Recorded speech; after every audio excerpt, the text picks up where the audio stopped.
Picture the most powerful court in the ancient world. Every throne filled.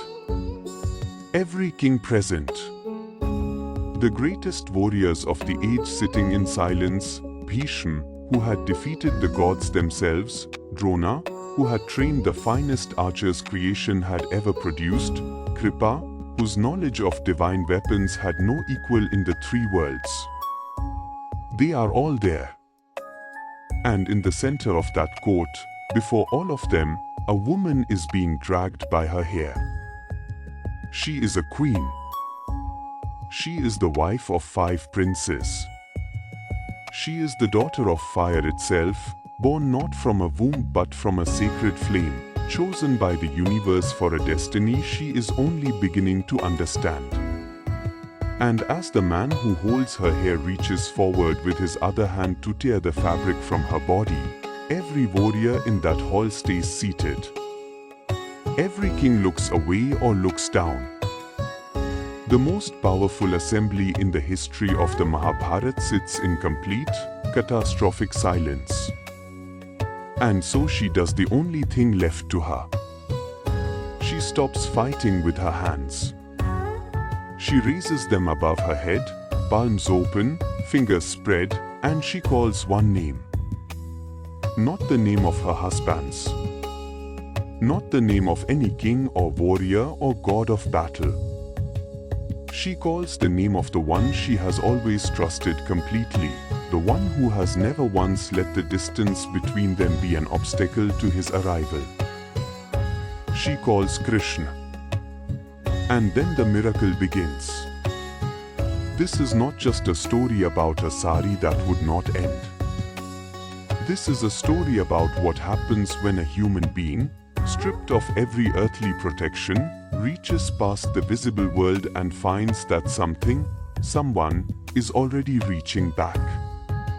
I am your host, Guru Acharya, and I welcome you all to this exciting new episode of the channel, The Eternal Odyssey, where we explore the stories of myths and fantasies. Chapter 1: The Game That Was Never a Game.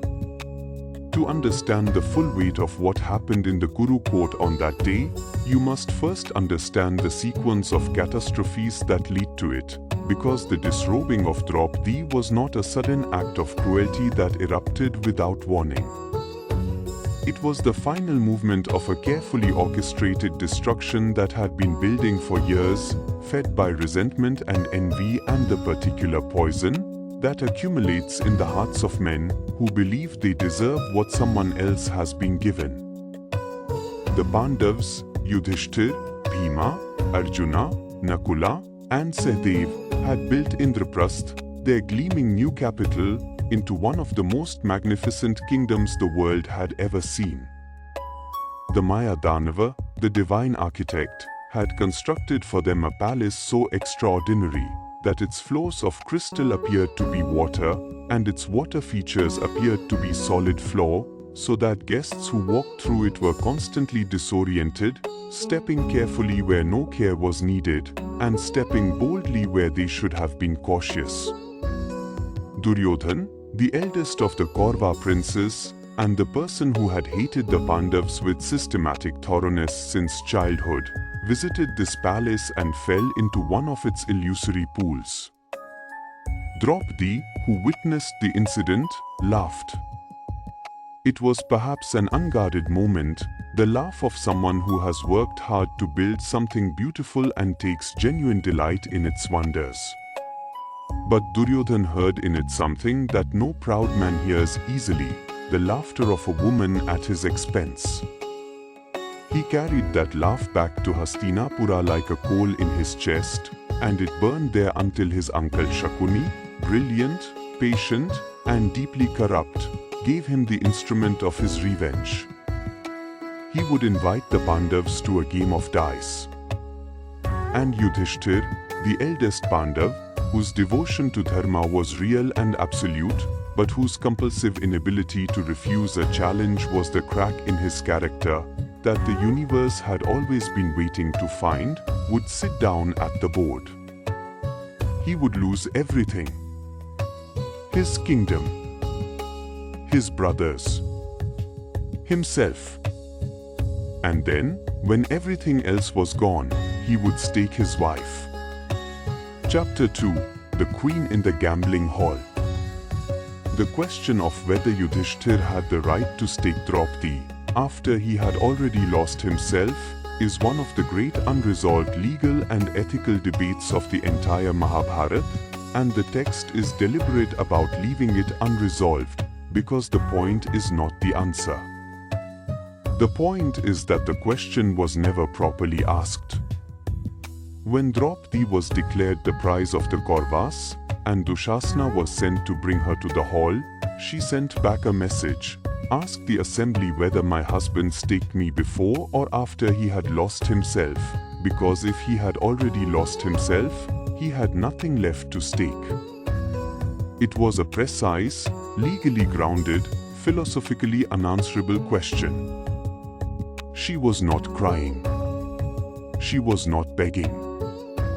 She was thinking clearly, sharply, correctly, in the middle of the most terrible moment of her life, and she was fighting with the only weapon immediately available to her, the truth. Dushasana did not bring back an answer. He came back himself, and he dragged her into the court by her hair. She was, at that time, in the particular state of ritual impurity that the tradition observes with great care, and the violation of bringing her to a public assembly in that condition was an additional layer of humiliation calculated by Duryodhan, with the specific knowledge of exactly where the additional wound would fall. She was dragged into the most powerful court in the ancient world, and placed before its assembled kings and warriors and elders, and she stood there, in pain, in outrage, in the full fire of her extraordinary nature, and she asked her question aloud to the entire assembly. The silence that answered her was the silence of a civilization, failing the person it owed protection. Bhishma, the patriarch, the grandfather of all the assembled princes, spoke of the subtlety of dharma in ways that did not resolve her question. Drona said nothing that helped her. Kripa, Vidura, the one righteous voice in the Kaurava court, spoke his objections clearly and was ignored. And Duryodhan, reading the room correctly, gave Dushasana his order. Chapter 3. The moment all human help ran out. Dushasana seized Draupadi's sari and began to pull. This is the moment the Mahabharata records with a focus so intense it seems to slow time, because what is happening is not simply a physical act of violence, however terrible. It is a cosmic test. The text is staging, before the eyes of every reader across every millennium that will read it, the most fundamental question that theology can ask: what happens when a righteous person, having done nothing to deserve the suffering that has been arranged for them, reaches the absolute limit of what human help can provide? Draupadi fought. The Mahabharata, in its various retellings, preserves multiple accounts of this moment, and the version that the Bhagavata tradition holds most dear is the one that is most psychologically precise about what happened inside her. She had been holding her sari with both hands, fighting Dushasana with every physical resource she possessed. She had been looking to her husbands, Bhima, who had sworn before every assembled king that he would tear the arm from the body that now held her sari, Arjuna, whose bow was capable of stopping time itself in battle, all five of them, sitting bound by the code of the gambler who must honor his loss, sitting with their heads bent while their wife fought alone. She had been looking to Bhishma, to Drona, to the kings and warriors and the accumulated moral authority of every dharmic tradition present in that hall. She had looked everywhere a person looks when they are in danger and need to be saved. And every place she looked, she found either willful cruelty or helpless silence. The texts describe the moment of transition in language that is worth sitting with. She released her sari. She stopped fighting with her hands. She raised both arms above her head, palms open, and she surrendered, not to Dushasana, not to the Kauravas, not to the injustice of the moment. She surrendered to Krishna. She called his name with everything she had, not as a prayer composed of careful words but as the raw, unmediated cry of a person who has exhausted every other option and discovered, at the bottom of that exhaustion, that there is still one place left to turn. Chapter 4. What Krishna did from far away. Krishna was not in Hastinapura that day. This detail is preserved across every version of the story, and it is not incidental, it is theologically essential. He was in Dwarka, his island kingdom, separated from the events of the Kuru court by a distance that would take days to cross on the fastest horse. And yet, the Bhagavata Purana and the various Puranic accounts that elaborate on this incident describe what happened on Krishna's side of the story, with a tenderness that stands in deliberate and beautiful contrast to the violence on Draupadi's side. He felt her call. The texts use the language of devotion to describe this. The pull that a true devotee's desperate cry creates in the consciousness of the divine, the way certain prayers cross not just distance but dimension, the way a name spoken from the absolute center of a person's need arrives at its destination regardless of geography or time. He stood up from whatever he was doing. He responded. Across the distance between Dwarka and Hastinapura, across the space that Dushasana's hand was pulling across, he began to provide what Draupadi needed. The sari that Dushasana was pulling continued to come. It came from somewhere that had nothing to do with the fabric wrapped around Draupadi's body. It came from the intersection of her need and his response, from the place where a devotee's surrender meets the divine's absolute commitment to that surrender. Dushasana pulled and pulled and pulled. The fabric grew around Draupadi in folds, in heaps, in cascading piles that began to fill the floor of the assembly hall around her feet, that rose in the drafts of air in the hall as though the material itself was alive. The colors, the texts say, were extraordinary, deep blues and rich golds and purples that burned in the lamplight of the hall like captured sunsets. Every arm's length that Dushasana pulled produced another arm's length, and another, in a sequence that had no observable end, because it was not coming from a finite source. It was coming from the infinite.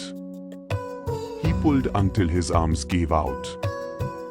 He pulled until his shoulders burned and his grip failed and he stumbled backward, exhausted, into the pile of brilliant fabric that now surrounded the queen he had been trying to humiliate. And Draupadi stood in the center of it, still clothed, still covered, still standing, with her arms raised and her eyes closed and her name for Krishna still on her lips. Chapter 5. The debt that was being repaid. What most people do not know about the story of Draupadi's never-ending sari, the detail that the tradition preserves with great care, but that is rarely told in the abridged versions that most of us encounter first, is that there was a day before this day. A day when the relationship between Draupadi and Krishna was not the relationship of a desperate devotee and her distant protector, but something more immediate, more domestic, more quietly human. Krishna had been injured. The specific incident varies in its details across different tellings. Some accounts place it in the context of his battle with the king Shishupala, others in a different episode entirely. But the essential fact is consistent. Krishna's finger was cut, and it was bleeding, and in the ordinary way of injuries, the bleeding needed to be stopped. He was in a gathering. There were people around him, powerful people, important people, people with every resource at their disposal. And in that moment, in that particular and unexpected helplessness of a wound that needs immediate attention, Draupadi did not think. She did not pause to calculate the social appropriateness of the gesture or consider the fabric value of what she was about to sacrifice. She tore a strip from the edge of her own saree, the fine silk she was wearing, the cloth that was part of her dress for whatever gathering she was attending, and she wrapped it around Krishna's finger to stop the bleeding. It was an act of pure, immediate, instinctive love. Not devotion in the formal theological sense, not prayer, not ritual, not the careful performance of worship. Just a woman who saw someone she loved bleeding and reached for the nearest thing that could help, which happened to be the fabric on her own body. The texts that preserve this incident, particularly the regional Puranic traditions of Bengal and Odisha, describe Krishna receiving that strip of cloth with an attention that went beyond the gratitude of someone receiving first aid. He received it as a gift. He registered it in the complete, indelible way that truly loving beings register gifts given without calculation, the way you remember not the expensive present, but the one offered from an unguarded moment of pure care. And he did not forget it. Chapter 6, The Arithmetic of Divine Reciprocity. There is a verse attributed to Krishna in the devotional literature surrounding this incident that contains, in a few compact lines, the entire theology of what happened in the Kuru court. He is described as saying, in essence, she gave me cloth to cover my wound, when she had no obligation to do so, and nothing to gain from it. Now she calls to me when she has nothing left. The accounting is simple. He repays what he owes. But this framing, while capturing the surface of the story, understates its depth. Because what Krishna is describing, when he repays Draupadi with infinite fabric, is not a divine transaction, not a celestial point system in which acts of generosity are tracked and returned with appropriate interest at the hour of greatest need. What he is describing is the nature of a particular kind of relationship, the relationship between a devotee who gives without thinking and a God who receives without forgetting. The strip of cloth Draupadi gave was small. A torn edge of saree. A few inches of silk. By any material accounting, it was nothing, certainly nothing commensurate with the infinite yards he returned in the assembly hall. But the theology of bhakti, the devotional tradition that the Mahabharata and the Bhagavata Purana are constantly teaching through exactly these kinds of stories, does not operate on the principle of material equivalence. It operates on the principle of intention. What Draupadi gave, she gave completely. There was no fraction of herself held back, no private calculation about what the gesture might cost her or earn her. She saw need and she responded to it, and in that response she gave herself, her immediate, unconsidered, totally present self, along with the strip of cloth. And what Krishna returned in the assembly hall was not just fabric. He returned himself, his immediate, unconsidered, totally present attention, the full weight of divine care directed at a single human being in her worst moment. He gave as she had given, completely, without calculation, without limit. The saree that would not end was not a miracle performed from a distance by a god, managing the affairs of a devotee from some celestial administrative office. It was a loving response. It was Krishna present in the most tangible possible sense, present in the fabric, present in the protection, present in the act of covering the person who had once covered his wound without being asked. Chapter 7. What the assembly witnessed without understanding. The people in the Kuru court that day witnessed something extraordinary, without having the framework to fully comprehend what they were seeing. They saw a woman who should have been destroyed standing clothed and upright, in a pile of magnificent fabric that defied explanation. They saw Dushasana sitting exhausted on the floor, his arms shaking, the arrogant certainty drained from his face, replaced by something closer to confusion and a fear he could not quite name. They saw the piles of brilliant cloth around Draupadi's feet, more than any single sari could possibly contain, more than any room could reasonably have provided from any visible source. Some of them understood. Vidura understood, the one righteous voice in the Kaurva court, the one who had been objecting from the beginning, who had never stopped knowing that what was happening was a sin of the most fundamental kind. He understood that something divine had been present in that hall, responding to a call made from an absolute surrender that he had watched happen in real time. Bhishma understood, in the portion of his consciousness that operated beyond the paralysis of his self-imposed obligations. He would later say that he could not follow the subtlety of the dharma that had been demonstrated in Draupadi's situation, and while many interpreters of the Mahabharata have read this as Bhishma's evasion of his own failure, there is another reading, equally supported by the text. That what he could not follow was not the legal question she had asked, but the demonstration he had just witnessed of a dharma that operates at a level above legal convention and royal courts and the codes of warriors. He had watched a woman surrender all human recourse and receive divine protection. He had watched the arithmetic of pure devotion work out in real time. And Dhritarashtra, the blind king who had allowed all of this to happen, felt the weight of what had occurred sufficiently to intervene, to call Draupadi before him and offer her boons, to return to the Pandavas what had been taken.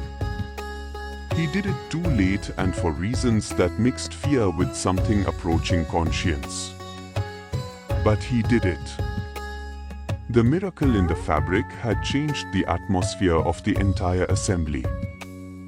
It had made palpable, in the most physical and undeniable way, that there was a force present in that court that outranked every king and every warrior seated in it, and that this force had declared its position on the question of what was happening to Draupadi. Chapter 8. The teaching woven into the fabric. The story of Draupadi's Saree has been told in every corner of the Indian subcontinent for thousands of years, across every language and every tradition that has found a home within the vast geography of this civilization. It has been told in temples and in homes, in the quiet of individual prayer and in the collective exuberance of public festival, in the classical Sanskrit of the scholarly tradition and in the vernacular poetry of devotional singers who carried it to every village that had ears to hear it. And in all those thousands of years of telling, the story has never lost its power to move people. It has never become merely historical, merely mythological, merely the record of something that happened in an imagined past. It has remained, and this is the mark of truly great mythological teaching, completely present tense. Because the situation it describes is not unique to Draupadi. The experience of having exhausted every visible source of help, of having looked in every direction, that a human being can look for protection, and found it either absent or insufficient, and then arriving at the place where the only option remaining is to raise your hands and call, this is not a historical experience. It is a perennial one. Every tradition in the world has a word for this place. Every person who has lived long enough and honestly enough has been to it. And what the story of Draupadi's Saree insists upon, with the absolute confidence of a mythology that has been tested against human experience across 4,000 years, is that calling from this place works.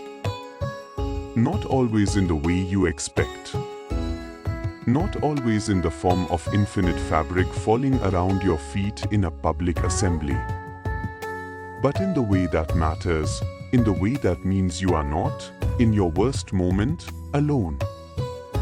The strip of cloth Draupadi tore from her own sari to wrap around a friend's wound, and the infinite sari she received in return are the two poles of the same story. Give without calculation. Call without conditions.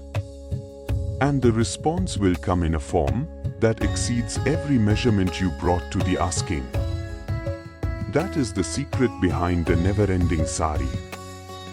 Not magic. Not miracle in the diminished sense of the word we sometimes use. Something extraordinary that suspends the ordinary laws of the world.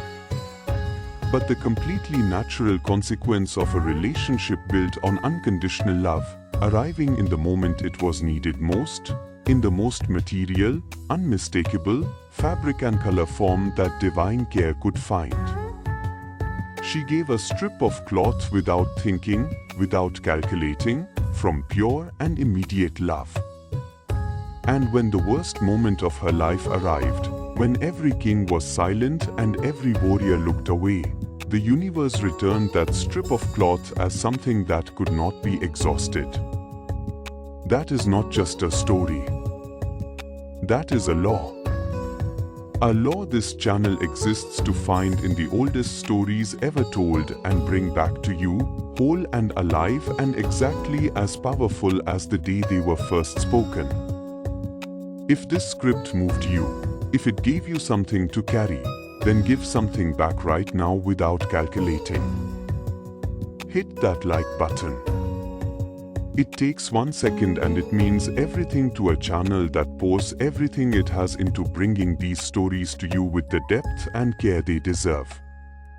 Share this with someone who needs to hear that they are not alone in their worst moments, that calling from the place where all other help runs out is not weakness, but the most powerful act of all.